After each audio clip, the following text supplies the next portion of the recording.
Alors, je vous salue tous dans le parfait nom de Jésus-Christ, notre Sauveur. Amen. Très, très heureux d'être à nouveau dans ce rendez-vous de la nouvelle année 2021 avec plusieurs d'entre vous.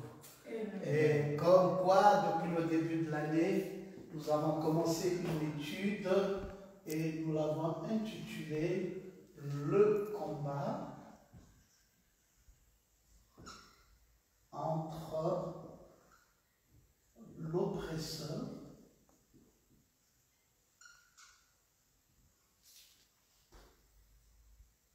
et l'épouse.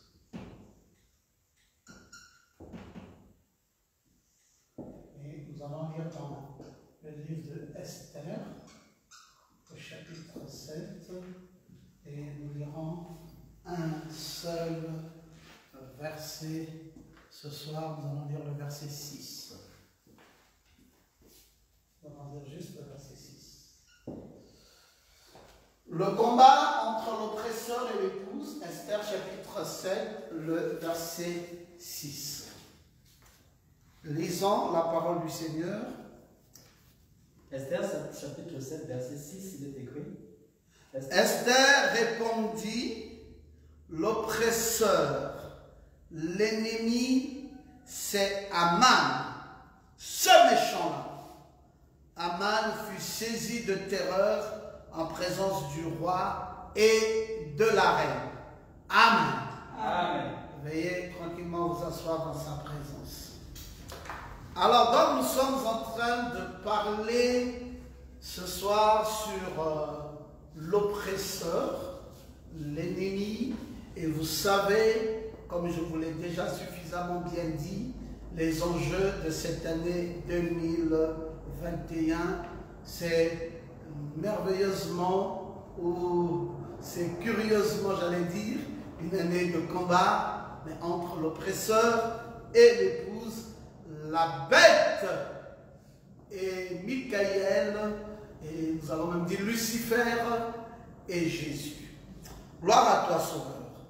Alors, donc, vous voyez maintenant, ici, pendant que nous avançons un tout petit peu, Esther vient révéler complètement l'identité de son adversaire. Il ne le connaissait pas avant.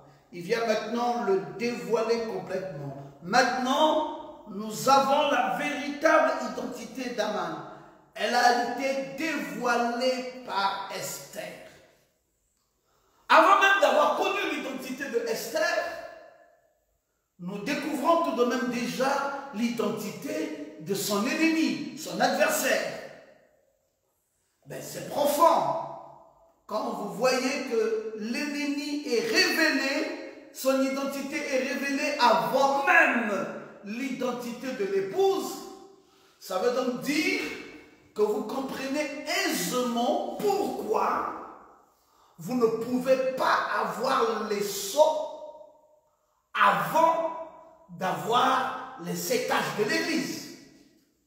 Il faut d'abord que les 7 âges de l'Église soient révélés avant que les 7 sceaux soient révélés. Vous savez que dans les 7 âges de l'Église, alors que l'identité, cette identité de Aman est révélée, nous savons désormais que nous avons la révélation des âges de l'Église où nous connaissons bien ce que Satan fait. Alors que Esther est ici, son identité n'est pas encore révélée. Parce que son identité révèle la révélation des 7 sceaux. Alors on ne peut pas révéler l'identité de Esther avant d'avoir révélé l'identité de Aman. En révélant l'identité de Aman, nous avons ce que nous appelons les 7 âges de l'Église. En révélant les étages de l'Église, vous savez, vous avez toute la manœuvre de l'Antichrist dans les étages de l'Église. Vous avez le nicolaïsme, vous avez le balaïsme, vous avez le jézabalisme, et vous avez la suite jusqu'à ce que vous allez voir le trône de Satan, la synagogue de Satan et l'incarnation de Satan et tout ce qui a trait avec le mal, l'identité de Haman. Vous est révélé dans les âges de l'Église, alors que Esther l'épouse, vous n'avez pas encore son identité. Alors la révélation dit, qui est Haman? Et puis on nous répond, mais Haman, c'est l'oppresseur. Donc maintenant, vous avez son identité. Écoutons un peu ce que le prophète de Dieu nous dit. Il dit, il parle ici de la raison profonde de la révélation des étages de l'Église. Il dit que la raison profonde pour laquelle les âges de l'Église devaient être apportés avant les sauts, comme vous le savez bien, les âges de l'Église révèlent les tactiques du diable dans l'Église. Tandis que les sceaux où nous ouvrent la porte des mystères de Dieu. Ici, nous avons les tactiques du diable. Tactiques du diable dans l'Église. Mais quand nous arrivons à la révélation de cette chose, nous ne sommes plus dans les tactiques du diable dans l'Église. Quand nous arrivons dans la révélation de cette chose, nous arrivons maintenant dans l'ouverture des mystères de Dieu. Cela ouvre les mystères de Dieu et vous pouvez rentrer désormais dans l'ouverture des mystères. L'ouverture des mystères de Dieu. Alors vous comprenez pourquoi est-ce que nous arrivons à une période critique. Laquelle période où nous voulons savoir qui est Haman. Alors la chose curieuse, c'est qu'on nous dévoile d'abord l'identité du diable avant de nous dévoiler l'identité de l'épouse. Amen. Oui. Si vous entrez dans un combat avec l'adversaire, Satan, le diable, découvrez-le d'abord. Vous ne pouvez pas combattre votre adversaire si vous ne connaissez pas ses tactiques. Si. En matière de combat, l'une des choses les plus importantes, ce sont les tactiques de votre adversaire. Amen. Cet adversaire se comporte comment? Cet adversaire fait comment? Le diable opère de quelle manière? Qu'est-ce qu'il envisage? D'où veut-il venir? Qu'est-ce qu'il prévoit de faire? Comment agit-il? C'est comme dans la boxe. Quand vous voulez combattre avec un adversaire boxeur, vous ne venez pas simplement au ring avec vos tactiques à vous. Vous allez perdre ce combat. Oui. Vous prenez du temps à visualiser les tactiques de votre adversaire. Quelle est sa main la plus légère? Quelle est la main qu'il envoie le plus? Quand il remporte des victoires, il remporte avec quelle main? La gauche ou la droite? Alors si vous remarquez qu'il est un gaucher et qu'avec sa main gauche il est beaucoup plus fort, alors pendant que vous vous battez avec lui, vous prenez déjà des dispositions pour ne pas recevoir du coup venant de sa main gauche, parce que c'est là où se trouve sa puissance. Et chaque coup qu'il voudra balancer par la main gauche, vous savez parer cela. Et alors, à la fin, vous aurez une grande victoire sur lui. Amen. Le prophète William Branham est clair. N'allez pas à la recherche des mystères profonds de la parole aussi longtemps que vous ne connaissez pas les tactiques du diable dans l'Église. Découvrez d'abord quelles sont les tactiques du diable dans l'Église. C'est pour ça que Esther pose la question. Qui est celui-là qui veut tuer et détruire le peuple juif? Et Esther répond, mais cet oppresseur, c'est Aman. C'est lui le méchant. Hein? Aman que nous voyons là est dévoilé désormais. Alors, il est révélé, on le connaît.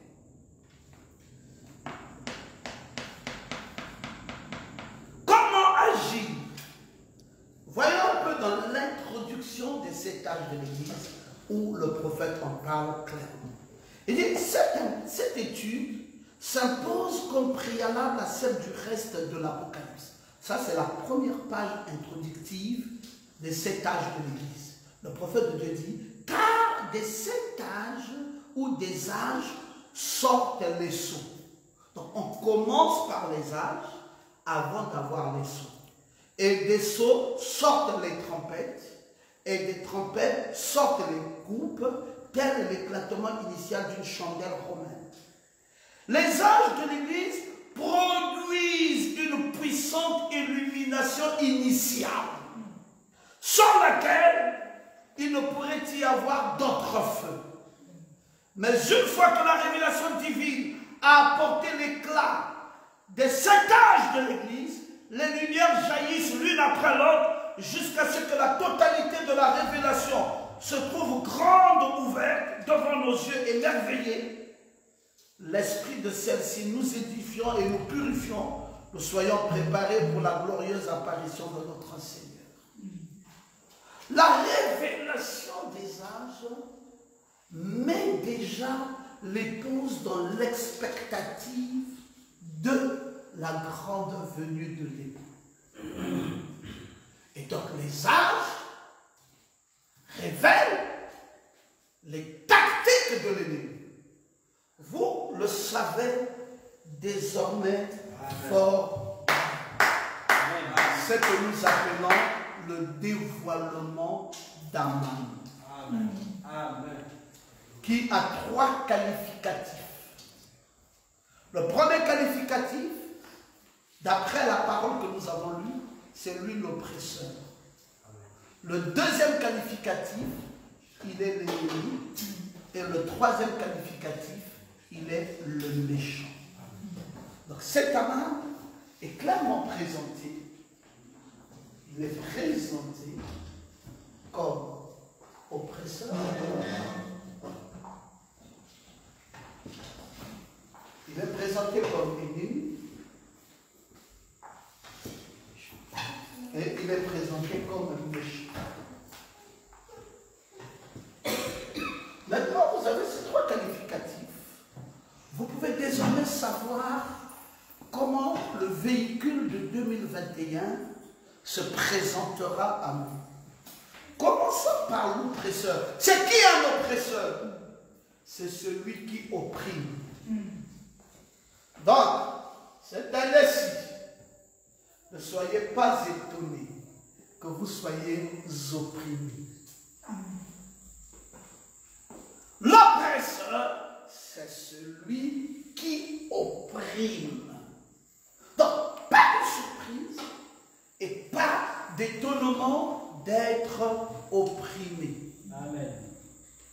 Opprimé, si vous voulez encore comprendre ce mot-là, ça veut aussi dire accablé par violence, par abus d'autorité. Donc, quand vous entrez dans cette année, vous êtes accablé, violemment accablé. Et il y a un s'imposera sur vous. Oh, papa, nous n'avions pas vu ça. Vous nous avez indiqué l'esprit de l'année, mais maintenant vous êtes en train de nous donner les détails de ce que vous nous avez annoncé globalement. Oui, globalement, c'est l'année de l'oppresseur et l'épouse. Mais il faut connaître l'oppresseur. L'oppresseur, c'est celui qui opprime. Opprimer veut dire accabler. Accabler violemment, par abus d'autorité. Oui. Je peux prendre un petit garçon qui a 4 ans, 5 ans, et moi, je me présente comme un oppresseur vis-à-vis de ce petit garçon. Ça veut dire que je peux l'accabler comme je veux. Je peux le violenter comme je veux. Je peux l'écraser comme je veux. Et ce petit garçon n'a rien, n'a pas de force du tout. Et c'est ça le travail que fait l'oppresseur. Quand l'oppresseur est devant vous, vous êtes faible. Vous qui avez pensé que vous serez toujours fort, cette année, veillez sur vous. Sachez esquiver l'oppresseur au maximum. Sachez prendre des dispositions sérieuses face à l'oppresseur. Il viendra dangereusement pour vous accabler, pour vous opprimer. Et quand on t'opprime, on t'empêche même la liberté. Tu n'as pas de liberté quand tu opprimes. C'est difficile. Le deuxième qualificatif de cet Aman, c'est qu'il est ennemi. C'est lui l'ennemi, dira Esther. Un ennemi, c'est quelqu'un qui vous hait. Un ennemi, c'est quelqu'un qui cherche à vous nuire. Un ennemi, c'est quelqu'un qui a de l'aversion. C'est quelqu'un qui vous emmène en guerre. C'est un antagoniste. C'est même un rival. C'est un adversaire. Voilà ce que c'est qu'un ennemi. C'est un adversaire. C'est un antagoniste. C'est un rival. C'est un nuisible. C'est quelqu'un qui veut nécessairement vous faire du mal. Ah, papa, maman, donc cette année est très dangereuse. Oui, je vous l'ai dit. Je vous l'ai dit. C'est une année très, très dangereuse. Contrairement à ce que le monde pense. Il faut prendre des dispositions spirituelles très sérieuse. Amen. Il y a la nuisance, il y a l'adversité, il y a l'opposition, il y a la rivalité, il y a la guerre, en d'autres termes. La guerre. C'est un antagoniste, un ennemi. Ce n'est pas un ami, hein? Un ennemi, ce n'est pas quelqu'un qui t'embrasse. Un ennemi, c'est quelqu'un qui veut te faire du mal. Et qui t'attaque. Et il t'attaque sérieusement. Ce à quoi nous serons victimes cette année.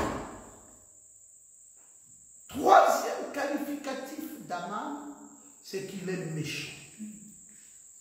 Qui fait le mal sciemment par haine. C'est-à-dire qu'un méchant, c'est quelqu'un qui sait d'avance que je suis en train de faire le mal, mais il le fait sciemment. Il le fait expressément. Il le fait à cause de la haine qui habite en lui. Il vous fait du mal. Voilà, résumé, ce à quoi nous allons faire face. L'ennemi, si vous lisez même dans les prophéties, vous verrez que c'est toujours l'ennemi des gens de bien.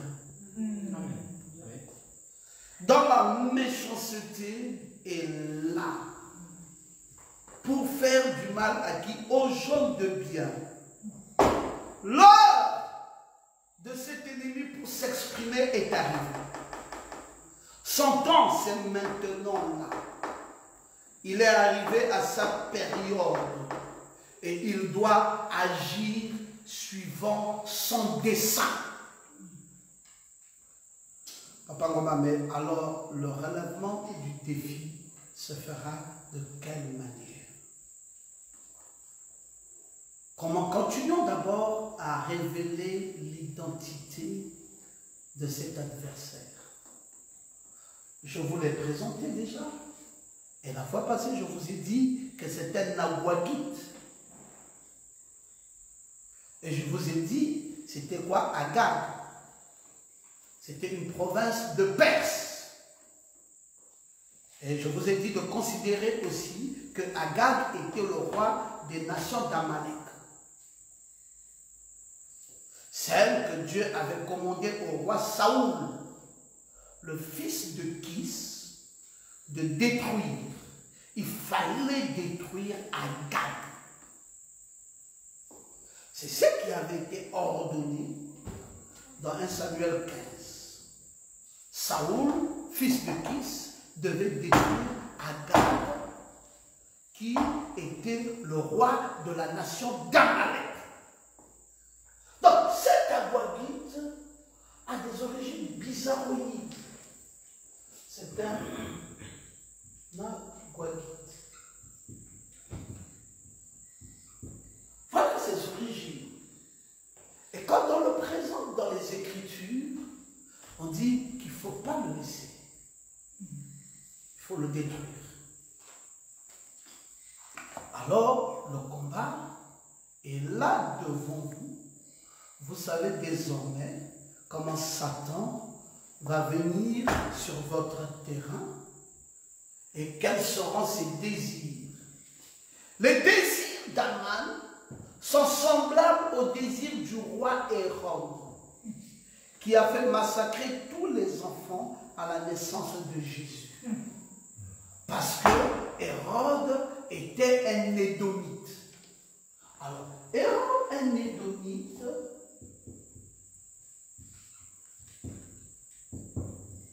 et vous allez voir que ce sont les mêmes origines. C'est quelle sémence? C'est la sémence du serpent.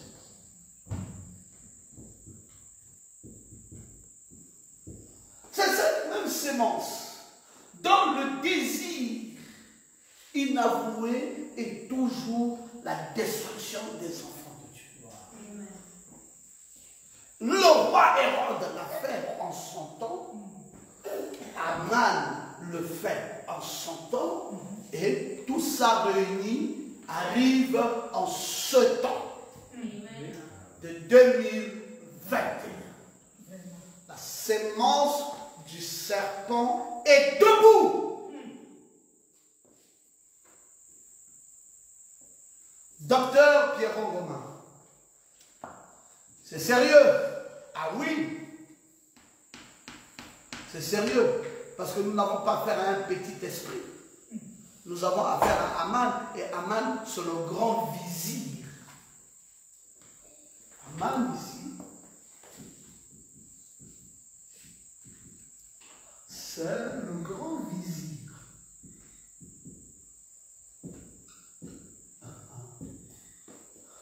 C'est pas un petit esprit.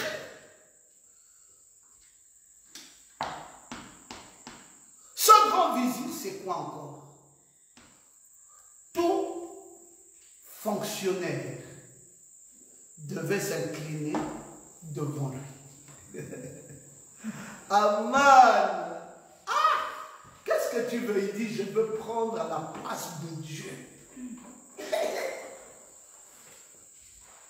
Je suis le vicarius filidei. Je suis le remplaçant du Fils de Dieu. Et vous devez vous incliner devant moi. C'est une exigence. Quand je parlais de ces choses,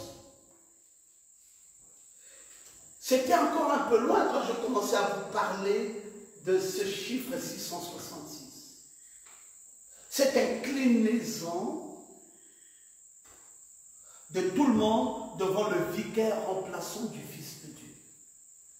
C'est ça, Vicarius Filii Dei, le vicaire du Fils de Dieu, le remplaçant du Fils de Dieu.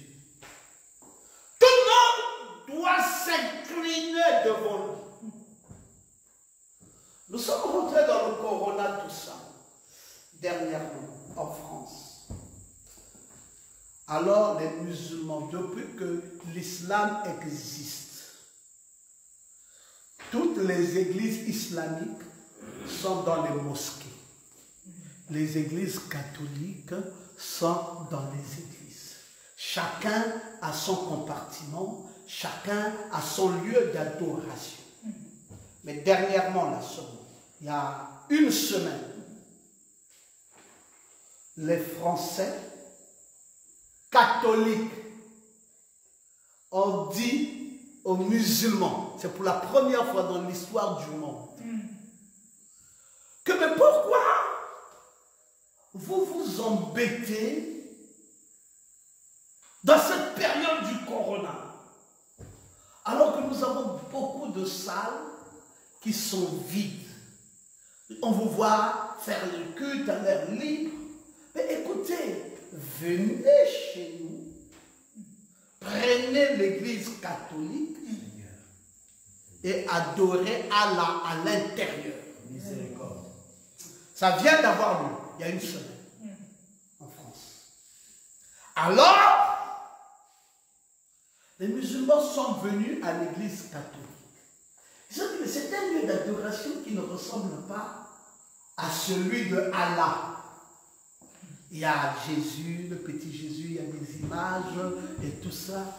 Ils leur ont dit, écoutez, décorez ça à votre manière.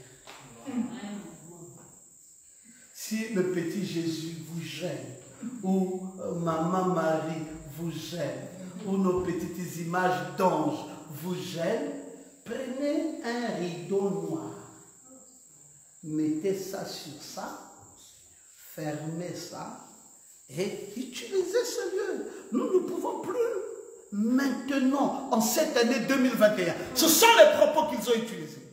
Nous ne pouvons plus maintenant, en cette année 2021, changer de lieu de culte. Nous devons avoir un lieu de culte commun. Mais vous savez la ruse du cheval blanc. Il est appelé Antichrist. Il est rusé, mais vous ne le voyez jamais dans sa ruse. Vous ne pouvez même pas l'apercevoir. Bon, comment ça se fait que c'est l'église, c'est plutôt les islamiques qui doivent venir sur le terrain des catholiques? Mais parce que les catholiques s'estiment être les rois. C'est eux qui peuvent les accueillir et non le contraire. Venez, petits enfants, avec votre affaire. Rentrez dans notre... Oubliez vos mosquées. Rentrez dans notre église. C'est l'écuménisme. Oui. C'est ça. Dès que nous sommes rentrés en début d'année ici, janvier, je vous parle ici seulement de ce qui s'est passé maintenant. Aman dit inclinaison à tout fonctionnaire. Quand j'arrive, moi, Aman, vous vous prosternez. C'est bien ce qui arrive maintenant. Vous pensez que docteur... Alors, celui qui a vu ça en premier, c'était l'administrateur Pascal. Il m'a envoyé l'image, il dit, mais papa, mais c'est ce que vous êtes en train de nous enseigner. J'ai dit, mais ça va vite. Il dit, ça vient de s'accomplir aujourd'hui même. Il m'a envoyé ça il y a 3 jours. Il dit, mais je viens de vivre ça aujourd'hui même. J'ai dit, mon fils, ce sont les événements modernes, rendus clairs par la prophétie. On ne peut plus échapper à ça. Ce que tu vois là, nous allons voir ça en poster géant tout au long de cette année. Ça, c'est une annonce. Ils l'ont fait dès la première semaine de janvier 2021. Ils annoncent déjà leur couleur. Et l'article disait, mais toutes les autres églises maintenant n'ont qu'à suivre. Ils sont où qu'ils viennent. Nous allons les avaler tous. C'est ici que l'on se prosterne.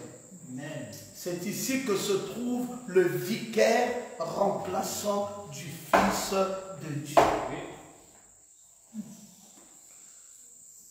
Il faut se prosterner devant lui. C'est pour ça, Mardoché, le consacré à Mars, a dit je ne veux pas. Mardoché, c'est qui mes frères? Mais Mardoché, c'est l'oncle d'Esther. C'est le symbole du ministère qui encadre l'épouse. Et qui dicte à l'épouse la conduite à suivre. Mardoché dit, je ne m'incline pas. Amen. Amen. Amen. Amen. Aman, tu fais comme tu fais. Moi, je ne m'incline pas. Amen. Alors, c'est là le conflit. C'est ça la source du conflit.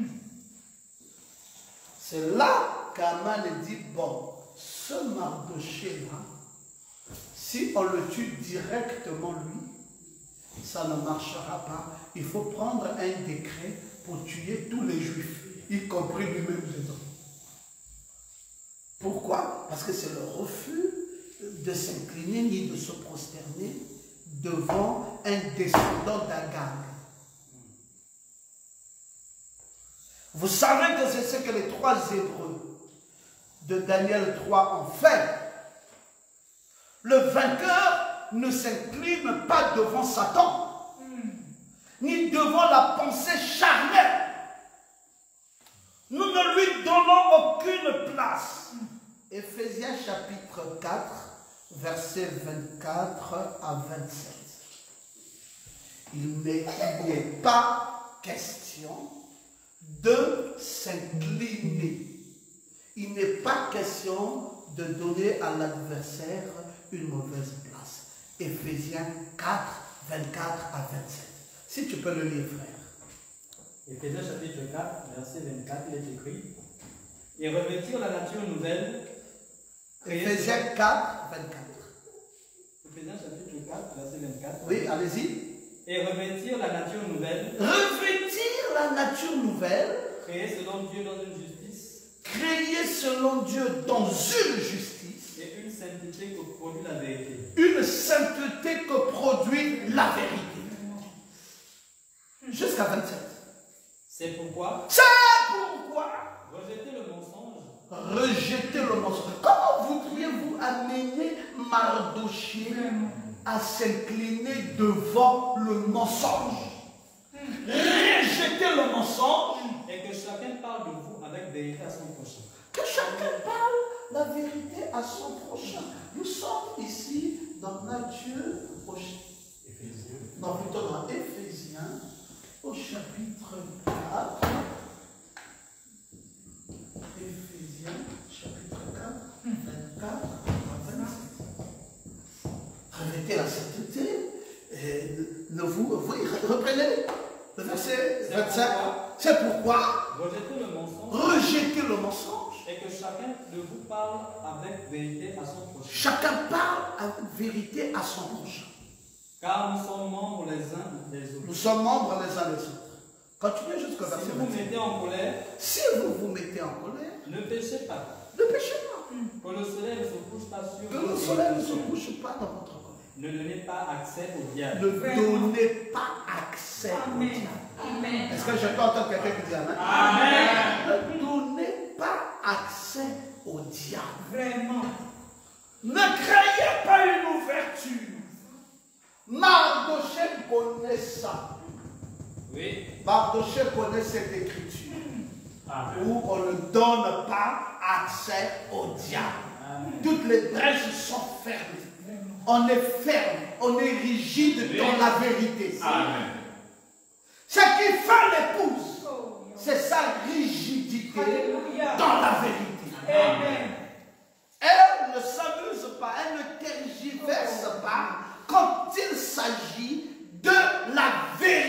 l'évangile ou de la vérité de la parole. L'épouse reste ferme. Amen. L'épouse reste intrépide. Aman est profondément enraciné à l'intérieur du temple où il peut influencer le roi. Le problème à résoudre est très clair. Comment faire sortir Aman, le mauvais homme, et faire entrer Mardochée?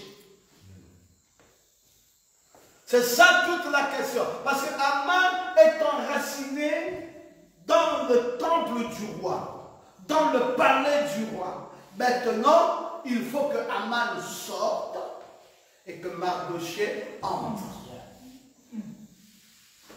C'est l'équation d'aujourd'hui. L'équation d'aujourd'hui est dans ton cœur. Qui est-ce qui est là? Le serpent. Le serpent ici, dans le cœur, il s'appelle Aman.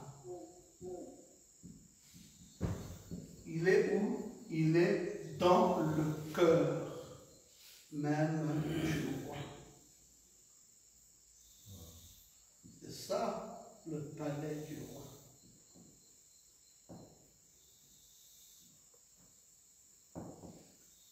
Maintenant, il faut sortir ce serpent dans le cœur du palais du roi et faire rentrer à la place Mardochée. C'est le combat de cette année. Je suis un fils de Dieu. Qu'est-ce qui est dans ton cœur? Le serpent. Enlève ce serpent et fais rentrer la divinité. Amen. Alléluia. Ne c'est pas simplement parler de Dieu des bouts de lèvres. Tu parles de Dieu, tu forniques. Tu parles de Dieu, tu bois. Tu parles de Dieu, tu parles. Hein? C'est pas que tu ne parles pas de Dieu. Tu parles de Dieu. Mais ta vie, vis-à-vis de l'écriture, c'est le contraire. Tu es dans le palais du roi, mais tu ne reflètes pas l'image de celui qui mérite d'être dans ce palais. Amen. Et maintenant, il faut sortir Aman et faire remplacer Mardochée. Papa, maman, je n'avais pas vu ça comme ça. Mais c'est le combat. Amen. Le combat de cette année, c'est qu'Aman doit sortir. On doit sortir le serpent qui flotte là. On doit mettre une vraie épée. Une vraie épée.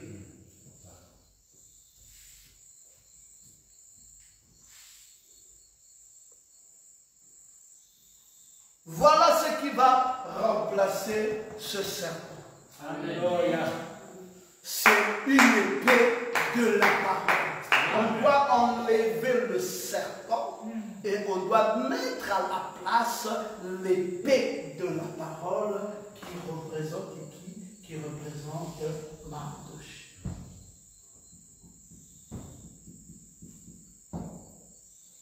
Amen.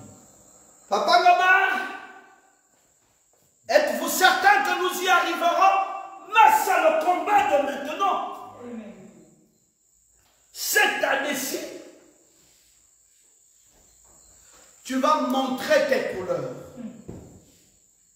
À qui tu appartiens. À quelle race tu appartiens. Et tu es un fils de Dieu. Où est la douceur? Où est la longanimité? Où est la paix? Où est la joie? Où est la vie? Où est la bonté? Où sont les fruits de l'esprit? Dans ta vie. Où est la patience?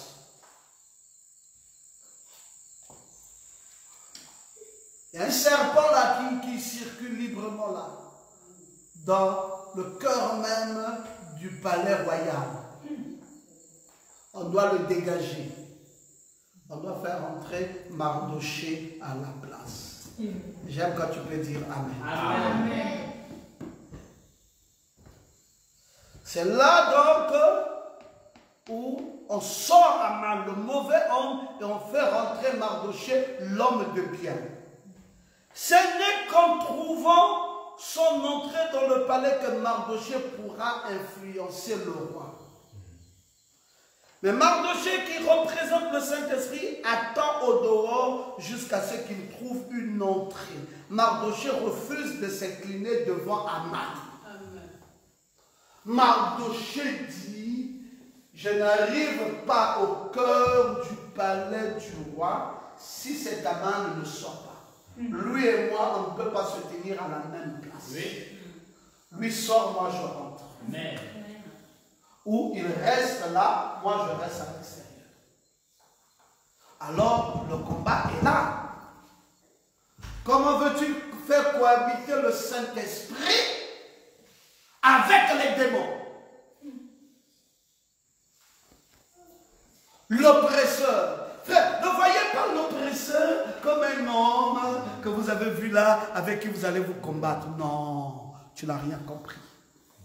Voyez l'oppresseur comme ce serpent Aman dans le cœur du palais du roi, qui doit sortir, et Aman, et plutôt Mardoché, qui est le Saint-Esprit, doit entrer.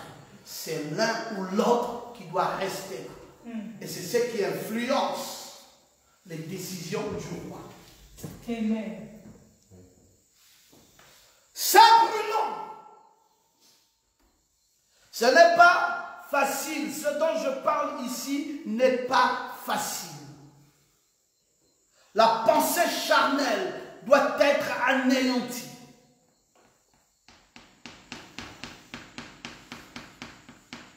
Mardoché dit, pas question de s'incliner. Aman avait été élevé en dignité et placé en gouvernement sur tout le pays. Aman n'est pas un petit, élevé en dignité et placé en gouvernement pour tout le pays. L'âme n'est pas gouvernée par l'esprit. Elle est dominée par ses propres désirs. Ceux de la chair est de recevoir l'honneur. La chair vient pour saisir le contrôle absolu du royaume. Alors maintenant, il faut dépasser les actions de la chair. Amen. Frère, cette année, c'est l'année de prise de position. Oui. Où la chair me guide, où l'esprit me guide. Oui. Je ne me laisse pas guider par les deux. Il faut que j'arrive à un point que j'expérimente la puissance de ma prière. Que j'arrive à un point où quand je prie Dieu, je sens sa présence. J'arrive à un point où je deviens spirituel. Amen. Oui. On ne peut pas rester charnel tout le temps charnel. Quand est-ce que tu deviendras spirituel? Tu blagues avec moi, je veux te taper. C'est ça ton langage. Taper, c'est tout ce que tu sais faire. Taper. Tu es charnel. Moi, on ne parle pas avec moi, on ne joue pas avec moi. Tu ne connais pas le sang qui est en moi. Quel est le sang là qui n'est jamais purifié? Tu ne sais pas, attention les esprits de mes parents, parce que si ça me prend là, quels sont les esprits de tes parents qui te hantent encore, toi fils de Dieu? Tu es encore hanté par les esprits de tes parents. Toi là, tu ne sais pas de quel bois je me chauffe. Lequel bois? Alors tous nous chauffer sur le bois de Jésus à Golgotha. Oui. Toi tu te chauffes encore avec quel bois? Le Kévazigo? Nous cherchons le bois de la croix de Golgotha. Amen. Là où Jésus a payé le prix. Alléluia. Là, tu te chauffes avec quel bois? Alléluia. L'heure est arrivée où tu perds tes droits. Arrête d'être charnel. Amen. devient spirituel. Quand est-ce que tu pourras appeler ta femme chérie? Quand est-ce que tu pourras être... Parce que vous savez, un vrai père, c'est pas celui qui dorlote les enfants. Écoutez les notions de l'amour. L'amour que vous entendez, amour là, est disciplinaire. Amen. Oh non, il a même puni son fils. Et vous pensez que quelqu'un qui punit son fils, c'est un fils de Dieu? C'est même ça l'amour. L'amour est disciplinaire. Le prophète de Dieu nous dit que si vous voyez votre enfant en train de jouer dans la rue, là où passent les voitures, si vous ne prenez pas un fouet pour frapper sur cet enfant, c'est que vous ne l'aimez pas. Si vous le voyez jouer autour d'un feu, vous ne prenez pas un fouet pour frapper cet enfant et vous dites, moi j'aime mon enfant, c'est que vous ne l'aimez pas. Parce que vous savez qu'à n'importe quel moment, il rentrera dans ce feu, il va se brûler. À n'importe quel moment, la voiture va passer par-dessus, va l'écraser, il va mourir. Alors pour lui éviter cette mort, vous avez intérêt à prendre le fouet. Alors quand on prend le fouet vis-à-vis d'un enfant, ça n'est pas la haine. C'est la preuve même de l'amour. Parce que l'amour est disciplinaire. Amen. L'amour que vous entendez là, j'ai l'amour. L'amour marche avec la discipline. Amen. C'est pour ça que vous allez voir que les gens qui ont beaucoup d'amour sont aussi des gens très caractériels. Ce n'est pas des gens qui vous dorlotent. Oh, l'amour, je veux dorloter, je l'aime, je l'aime. Non, ce n'est pas ça l'amour. L'amour, c'est la discipline. L'amour, c'est le caractère. Si votre pasteur vous aime, il doit tenir l'épée fortement et doit frapper contre le péché, doit frapper contre le mal, doit frapper contre ce qui ne va pas avec Dieu. Si vous voyez un pasteur qui fait ça, ça veut dire qu'il vous aime. S'il ne vous aimait pas, il peut vous laisser aller dans tous les sens. Un copain ici, une copine là-bas, une vie sale ici, une vie sale là-bas. Et puis, bon, vous êtes dans la merde, vous n'êtes pas proche de Dieu, vous ne payez même pas vos dîmes, ni vos offrandes, éloignés, perdus, et avec la simple petite confession de bout des lèvres, fils de Dieu, avec un serpent dans le cœur. Amen. Alors, que faut-il faire? Mardochée dit, je ne m'incline pas. Je ne suis pas un béni oui. Amen. On dit, mais c'est quand même la grande église mère qui nous offre son hospitalité. On peut désormais fermer toutes les églises, on n'ouvre que les églises catholiques et nous allons tous prier là-bas. Ça fait même quoi? C'est un simple petit bâtiment. N'est-ce pas, nous avons tous le même Dieu? Non! Nous n'avons pas le même Dieu. Ne confondez pas les choses. Nous sommes appelés vierges sages. Vous, vous êtes appelés vierges fortes. Nous ne sommes pas pareils. Nous n'avons pas la même direction, nous n'avons pas la même vocation, nous n'avons même pas la même destinée. On ne confond pas l'épouse avec la Vierge folle. Il y a des prises de position de la parole qui montrent où tu te tiens. Amen. Amen. J'aime quand tu peux dire Amen. Amen. Et que tu le dises bien, bien, bien. Amen. Alors, qu'est-ce qu'il faut faire? Puisque la chair a pris le contrôle absolu du royaume, oui, le gouvernement doit changer. Oh, changer le gouvernement, il dit oui, Aman saute et Mardochée rentre. Amen. Mais ça, c'est un combat solide. Mais il faut bien commencer. Frère, cette année-ci, il faut commencer. Ton autorité de fils de Dieu, ton autorité de croyant, ton autorité de croyant du message, ton autorité d'élu de Dieu. Dieu, ton autorité de prédestiner. Fais valoir cela maintenant. Oui. On a besoin de voir ça. Amen. C'est quoi ta position? Trop léger, trop de légèreté. Tu es une sœur, mais tu n'es pas une vraie sœur. Le premier venu t'a pris. Le premier venu t'a pris. Et tu t'appelles sœur en Christ. Sœur en Christ, c'est aussi un caractère. Amen. Amen. Oui. Tu ne peux pas te livrer à tout. Vraiment. Où est ton caractère? Où est ta vie, maman en Christ? Où est ta vie? Où est ta position? Je veux que vous puissiez dire encore Amen bien fort. Amen. Où est ta position? Alors, en ce moment-là, le gouvernement doit changer. Il est impossible de participer au dessein de Dieu quand la chair a la charge de ta vie. Il faudrait que l'esprit prenne les devants de ta vie et non ta chair.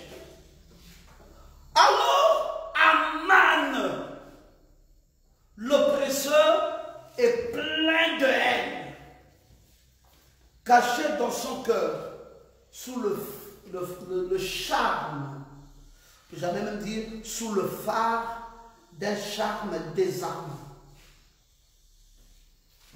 se trouve un complot de meurtre dans le cœur de celui qu'on appelle Aman. Il veut tuer. Il veut tuer. Et c'est ça l'esprit. Alors, Galates au chapitre 5, le verset 16 nous dit, on peut lire ça rapidement avant de conclure, Galates 5, versets 16 et 17. Et vendredi, nous allons parler sur le génocide lui-même. Je dis donc, marchez selon l'esprit, selon l'esprit. et vous n'accomplirez pas les désirs de la chair. Est-ce que c'est vrai? Amen. Marchez selon l'esprit et vous n'accomplirez pas les désirs de la chair. Amen.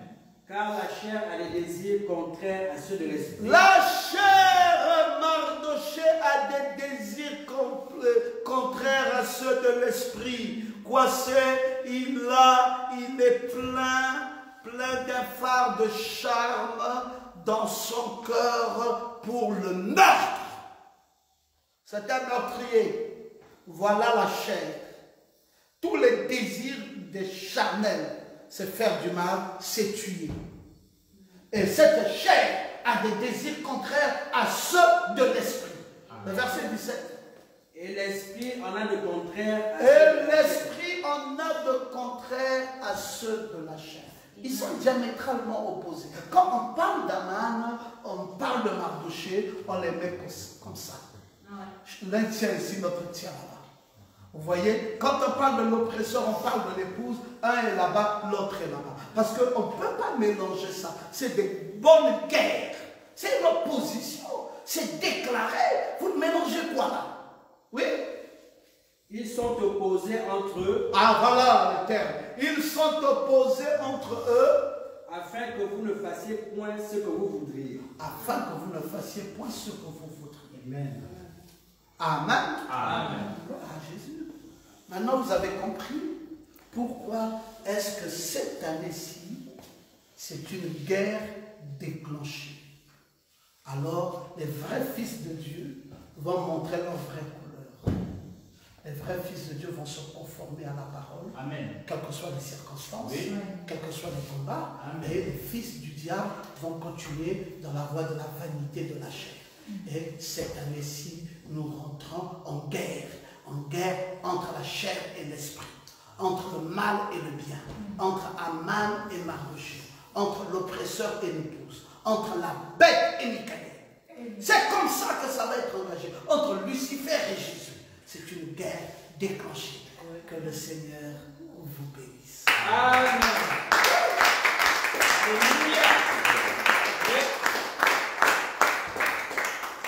Pour se tenir debout.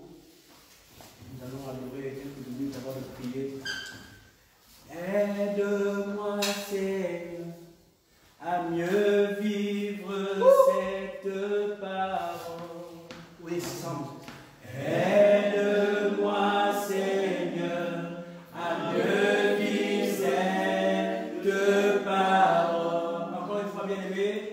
Aide-moi, Seigneur, à mieux vivre cette parole. Car c'est cette parole Oui. qui nous amènera au ciel. Alléluia. Oh, car c'est cette parole qui nous amènera. Oh, car c'est cette parole qui nous amènera au ciel. Aide-moi, Seigneur, à mieux vivre cette parole. Aide-moi, Jésus, à mieux vivre cette parole. Car c'est cette parole qui nous amènera au ciel. Alléluia. Car c'est cette parole qui nous amènera au ciel. Oh Seigneur, aide-moi à enlever le serpent qui est dans mon cœur. Mon Dieu. Aide-moi à enlever Enlève ça, les Seigneur. publicités qui est Enlève ce serpent. Aide-moi, Seigneur, oh, à mieux vivre cette parole. Alléluia. Aide-moi, Seigneur, à mieux vivre cette parole. Car c'est la parole, c'est cette parole qui nous amènera au ciel. Car c'est cette parole qui nous amènera au ciel. Nous avons dit merci à notre Dieu. Oui, Jésus. Aide-nous, Seigneur, à mieux vivre cette parole, car c'est cette parole qui nous amènera au ciel. Oui, Seigneur, nous l'avons chanté, nous l'avons cru, nous l'avons proclamé. Il reste à toi de confirmer cela dans nos cœurs. Aide-nous, Seigneur, donne-nous des victoires, sors-nous des griffes d'Aman, donne-nous d'être victorieux sur Aman. Révèle-nous ton caractère, révèle-nous ta puissance, révèle-nous ton onction, révèle-nous ton soutien. Aide-nous, Seigneur, à triompher sur le mal. Nous te prions, Père, dans le nom parfait de Jésus-Christ, notre Sauveur. Amen.